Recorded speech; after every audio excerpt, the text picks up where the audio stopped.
The stars are right, and that means it's time for another episode of The Whisper in Darkness. I'm your host, the Man from Lang. Thank you very much for joining me today. On this episode, we are reviewing the Rogue cards in Horror in High Gear, the third Mythos pack in the Innsmouth Conspiracy cycle. There are spoilers throughout if you care about that sort of thing. If you enjoy what you hear, remember to like, comment, and subscribe. A quick reminder of how we rate cards here on The Whisper in Darkness. The best of the best get an Elder Sign, while the worst of the worst get an Auto Fail, and the cards in between receive a +1, 0, or Elder Thing, respectively. Before we get started, I'd like to thank the patrons of this channel for their tremendous support.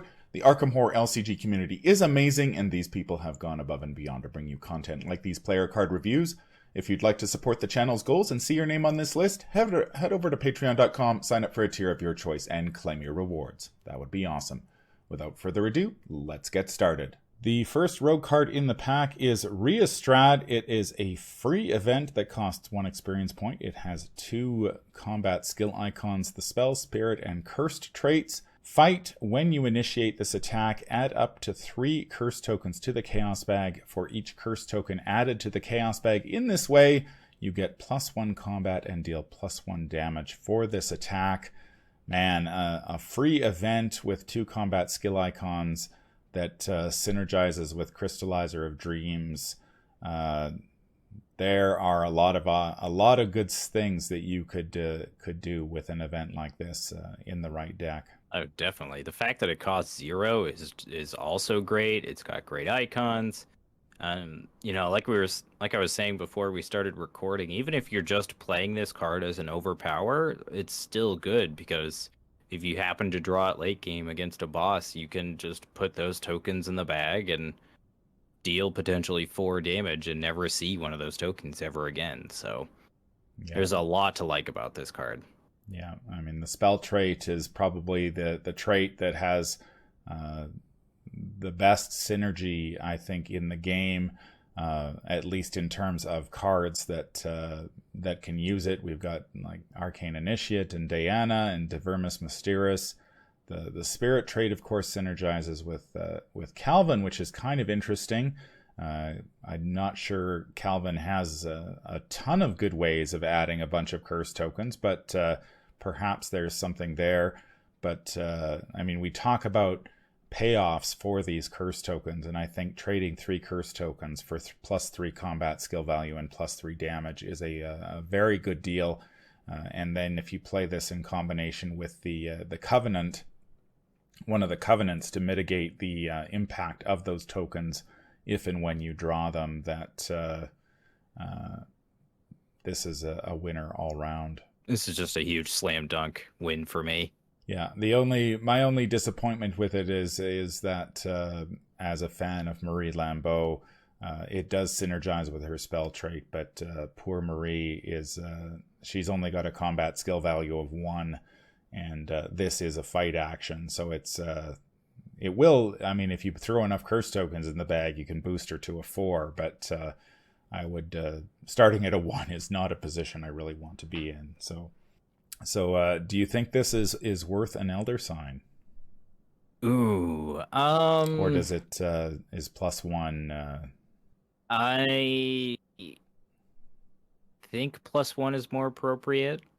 Like you were saying, there are investigators that may want this, but are limited to taking it due to the fact that they have a pretty pitiful combat score. I know I mentioned Trish earlier, but with a combat score of 2, you're only pumping up to a 5 with this, so you would need other ways to boost your combat score to be able to kill things reliably. Same thing with Marie. But Tony is a truck with this card. My goodness. Tony is like a 9 for 4 damage. He's 8. And if you throw Crystallizer and Dreams, you dump the... Oh yeah, he'd be +5. He'd be at 5. But he's an 8 for 4 damage. And if he was playing Crystallizer, you dump this on there for a later combat skill test. So he gets another two icons. I mean, that's a pretty nice little package. And Tony can take Seeker cards, so he can actually take things like Deep Knowledge and... some of the other cards that had curse tokens like Stirring Up Trouble. So he could actually be another potential candidate for a rogue curse deck. Yeah, that's Yeah, I think +1 is the right spot for this one. I mean, I think it's hard to grant Elder Signs to many of the Bless and Curse cards simply because they do require more work. They're not just fire and forget cards like some of the best ones we've seen out there. But, I mean, this does everything that you could want for a curse deck, adds curse tokens to the bag, and then lets you leverage those tokens to hit extremely hard. And like you said, if you run up against a boss toward the end of a scenario, having +3 combat and 4 damage at your fingertips is very, very good. The second rogue card in the pack is Tristan Botley. He is a 5-cost asset that costs 2 experience points. Wild skill icon, ally, criminal, and curse traits. He has 2 responses. The first is after your turn begins, choose 2 skills until the start of your next turn. You get +1 to each of those skills. And his second response is after any skill test ends in which a total of 3 or more curse or bless tokens were revealed, play Tristan Botley from your hand at no cost. He enters play with 3 health and 2 sanity, and he takes up an ally slot. This was one of the cards spoiled in the preview article for Horror in High Gear. What do you think about this one, Nate? I totally forgot that he had a second ability. I won't lie to you. When are you ever going to trigger that? Like, yeah, in all seriousness? That's pretty... man, 3 bless or curse tokens... That's a pretty big ask. Order. 2 is a big ask, but 3 is... I mean, in all fairness, it is of either or, so you can, in theory, double your chances by adding 20 tokens total, but that's not the reason you're going to play this card. The first response is, and I think it's pretty good, he also has a decent health and sanity pool as well, so he can tank a decent amount of damage.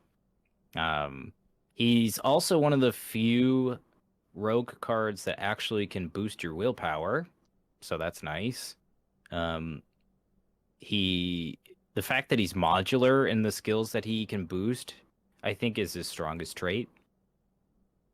Yeah, that the ability to change those skills each turn. It's like, okay, I need, and the fact that they last until your the start of your next turn. So if you do, say you need the combat, but you say, okay, well, I'll pick combat and willpower. So I've got the willpower in case I draw treachery during the mythos phase. The combat's going to see me through until the end of my through this turn. Willpower will see me through mythos.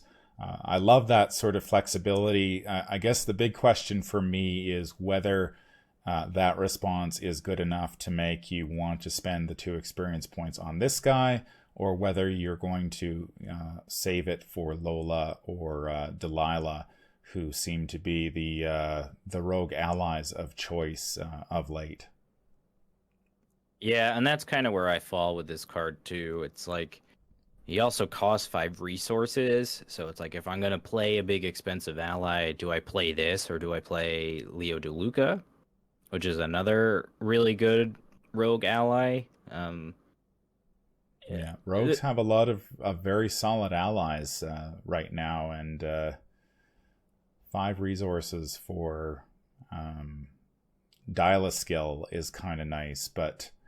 I mean, Lola is such a powerhouse when it comes to gathering clues, and she has been since she came out. I believe it was in Heart of the Elders, was it? Yeah. Back in Forgotten Age. And Delilah, a direct can deal quite a bit of direct damage in a more combat-oriented skill rogue deck. This guy seems like he's more for a deck that is maybe...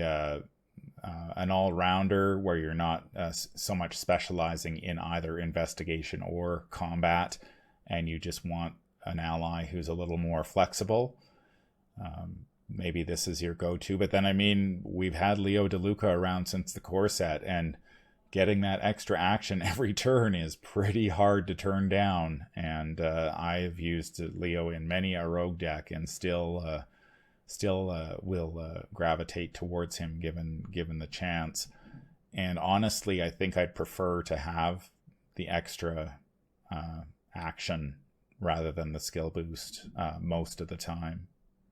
Yeah, I think I would too, and that's kind of, I think Tristan's biggest issue is that he just gets shoved out of the way by better allies in the card pool.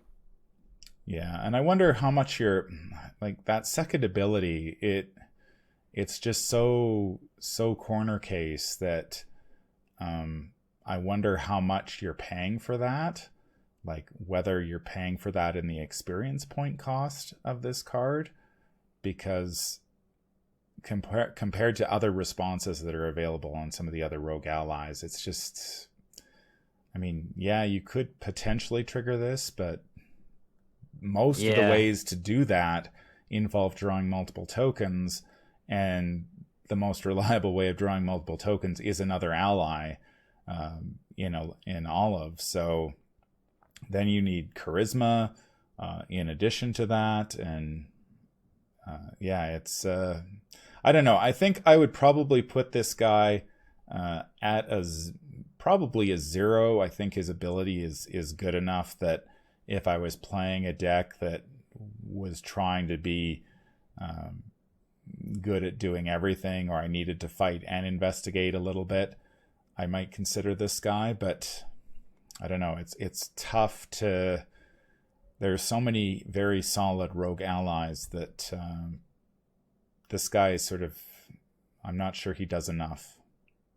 Yeah, I'm kind of right there with you. I was actually going to give him an Elder thing. I think the fact that he cost 5 resources and 2 experience, I think just kind of pushes it out of contention for me entirely.